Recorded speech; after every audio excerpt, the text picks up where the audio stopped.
Thank you for looking at this second of a two-part video on our experiences of ZERSETZEN.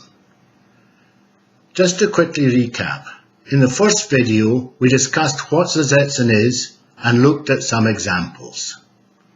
We looked at the basic formula behind ZERSETZEN. We looked at some of the techniques used in a ZERSETZEN persecution.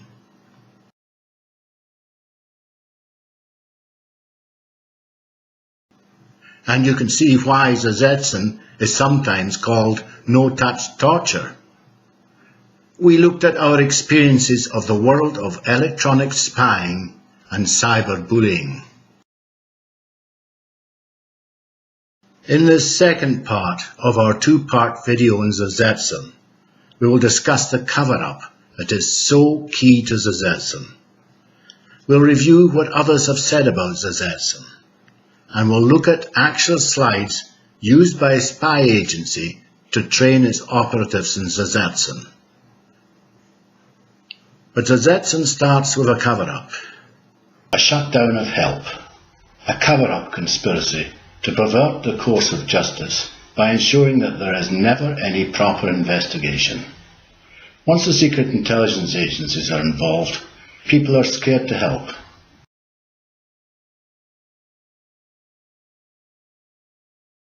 The cover-up conspiracy is by itself very threatening, since it is a denial of basic justice by the state. It leaves you unprotected. When I first went to the police, I was absolutely amazed that they didn't check a single witness. They didn't want to know the truth. They had what is known as willful blindness. So I went to the Home Office in Britain, and eventually I contacted the minister who is responsible for Britain's security services and its secret police. Her name was Hazel Blairs. I contacted her through my Member of Parliament. 3 times she denied our request for an honest investigation, each time citing a reason that was untruthful.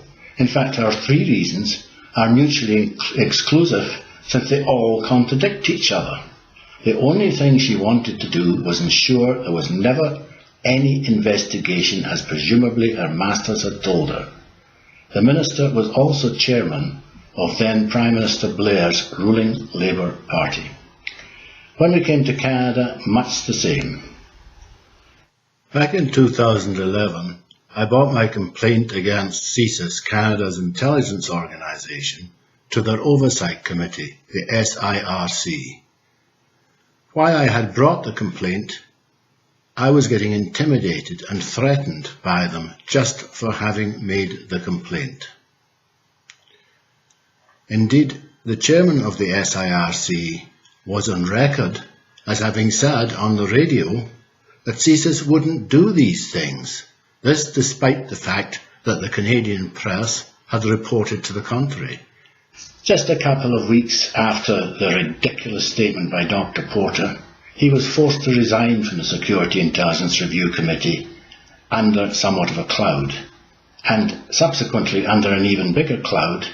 He is in jail at present in Panama, where he faces extradition to Canada for charges that include fraud, conspiracy and bribe-taking.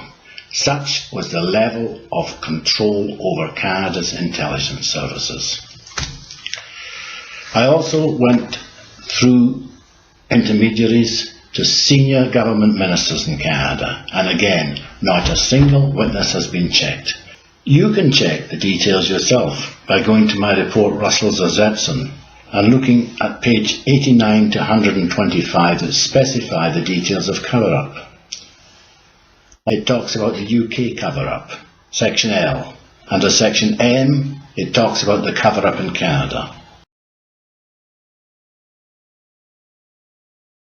So in typical STASI style, the formula used for ZERSETZEN is always the same.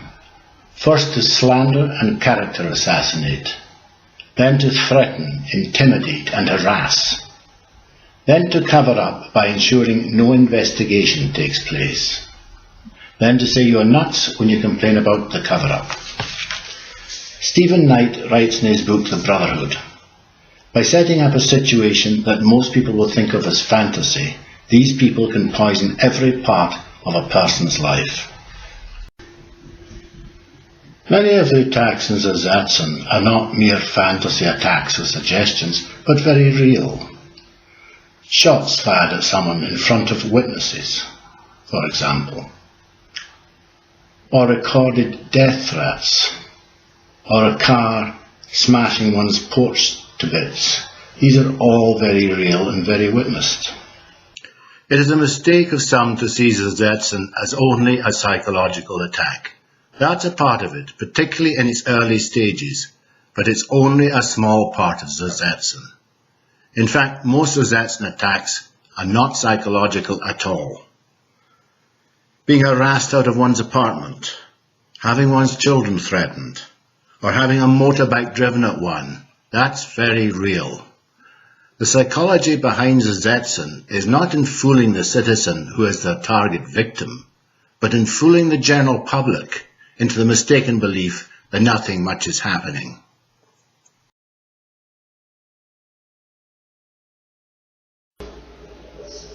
And what do others, and indeed the spy agencies themselves, say about ZERSETZEN?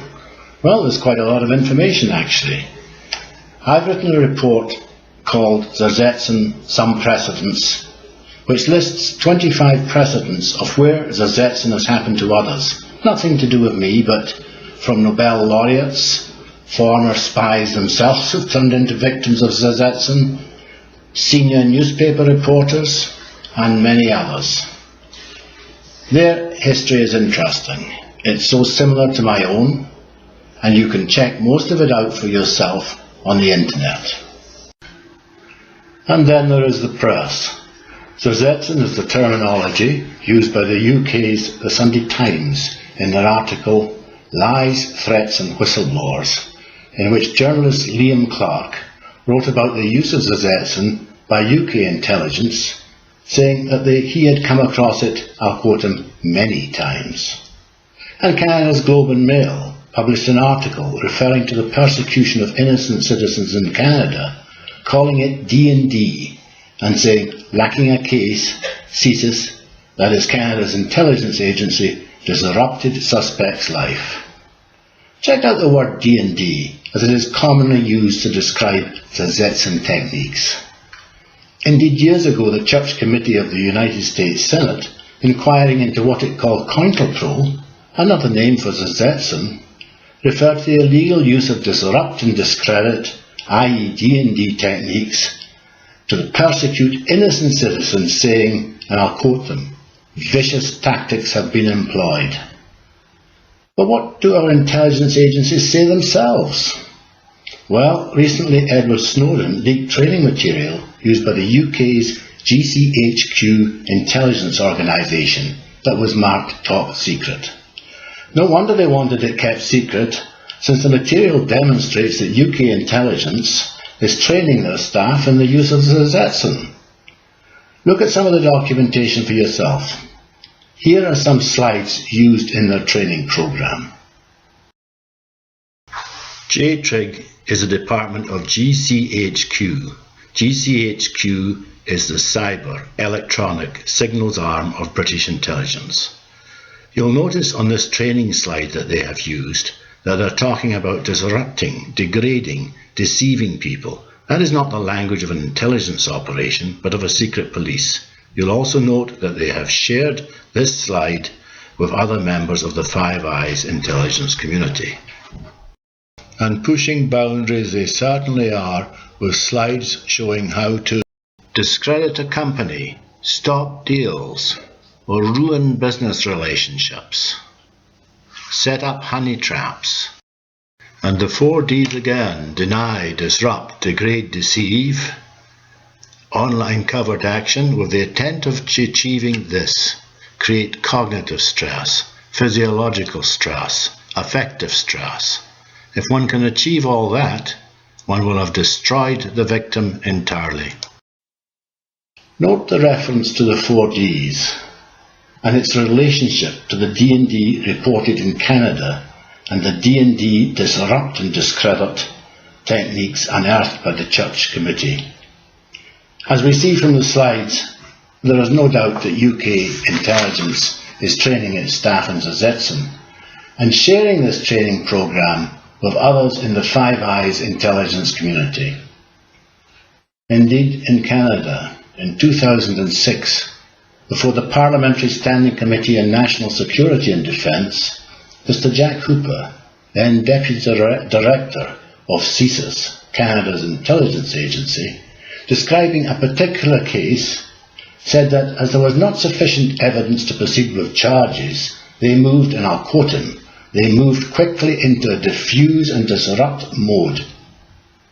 Mr. Cooper went on to say, at the end of the day, if prosecution is not viable, there are other techniques. Indeed, WikiLeaks unearthed a US diplomatic cable in which the former CSIS chief, Mr. Judd, admitted to a US State Department official that CSIS had been, I'll quote him, vigorously harassing people in Canada. At the beginning of this video, Patricia and I posed the question, how might ZERSETZEN affect you? Or to put it bluntly, why should you care? Well, let me give you 3 reasons. The first reason is, it might happen to you, or a relative, or a close friend. ZERSETZEN is unusual, but it is nevertheless more common than you think. Never did I anticipate anything like this ever happening to me and my family. The second reason is that you probably want an effective intelligence service to protect you from horror stories like the terrible events of 9/11 or the 7/7 London tube bombings. Well, you can get that from an efficient intelligence service. You don't get that from a secret police, since the functions are different. An intelligence service, to put it simply, is about finding out information, collecting it. A secret police service is about hiding information. They are mutually exclusive. And as our security intelligence world morphs more into a secret police service, we may be losing some of the protection against terrorism that we thought we had. To put it straight, a security intelligence service is about the quiet collection of truthful information and its analysis. Its objective is getting at the truth. Contrast this with a secret police service, whose job is to serve power elites and not the state as a whole. They are agents provocateurs, spreaders of lies, harassers, intimidators, sometimes even murderers. Their objective is to hide the truth. And then there is a third area. It's called rule of law, because to me ZERSETZEN all begs the question, where else are power elites pulling the government's chain? What is the point of voting congressmen or members of parliament to pass laws when power elites in the secret services can flout them at will? And where else is this lack of rule of law affecting our democracy? To me, ZERSETZEN is more than just an attack on civil liberties. It's an attack on the very underpinning of democracy, rule of law. ZERSETZEN may just be the biggest single threat to democracy since the end of the Cold War. Thank you very much for reviewing my video. On the screen you will find 3 URLs. These URLs are places where some of the articles and papers I've written can be found.